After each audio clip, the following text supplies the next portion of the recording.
So when we say the state of SEO, why does this matter? Well, you first have to start to understand where your domain is at.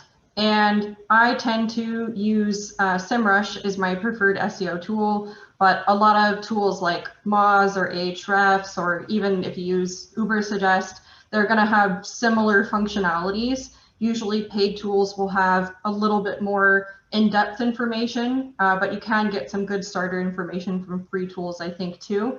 So the screenshots today will largely refer to SEMrush. And if you have questions on other tools, feel free to save those for the end, and maybe I can give you some pointers there. But so when I tend to look at what's actually going on with the state of SEO for one of our projects at ZenGrowth, then we start with the domain overview section. So it's highlighted here where you would find this in SEMrush.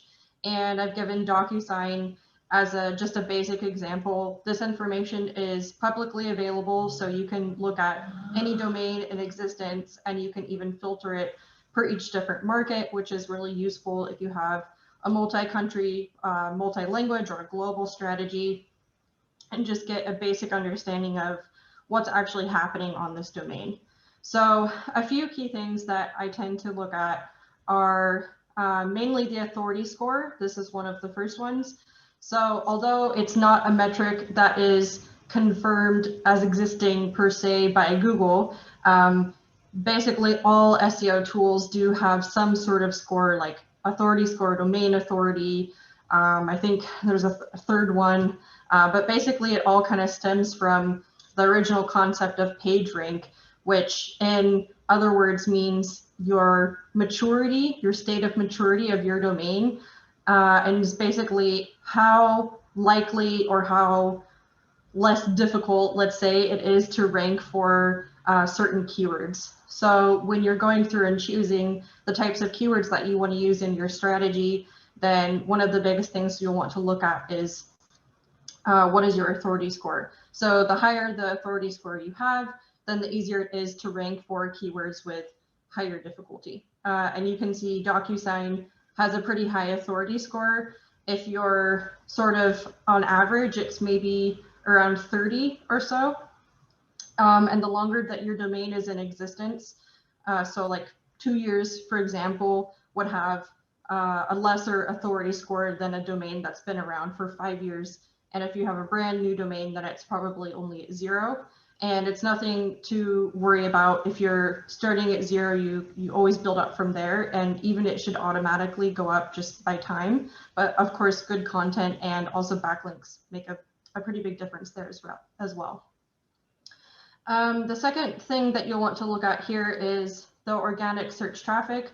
This is equally as important. So DocuSign, of course, as of April, they had nearly 2 million organic monthly search traffic per month. So of course they're a pretty successful website with a good SEO strategy. Don't worry if you're not there yet.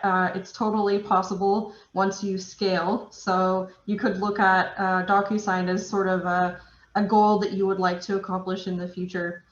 And the next big thing would be backlinks. So this is kind of an issue that some people think backlinks don't matter and some people say they do, and how does that work versus content?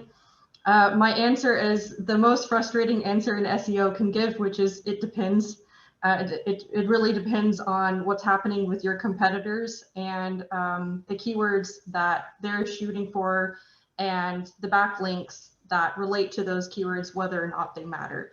But generally speaking, in the SEO world, you can get kind of an idea of how well a domain is performing in total based on the general amount of backlinks. And the other side of that I would add would be it's always quality versus quantity. So if you have one backlink from like BBC or New York Times or something that's giving you press coverage, that's better than like 100 forum links that aren't going to do a whole lot. So you kind of have to consider this a bit manually, like how does this fit into my strategy? Do backlinks matter to my competitors? But just when you're starting to understand what do I actually want to do with my SEO strategy based on where I'm at, then you will want to take just a general look at backlinks that are listed on the domain overview section. And I will also say too that both backlinks and authority score may be totally different depending on the tool that you're using. So again, you kind of have to just get like a general guess about what those numbers are, but don't freak out if they're low or you don't have any. It's always something that you can improve on.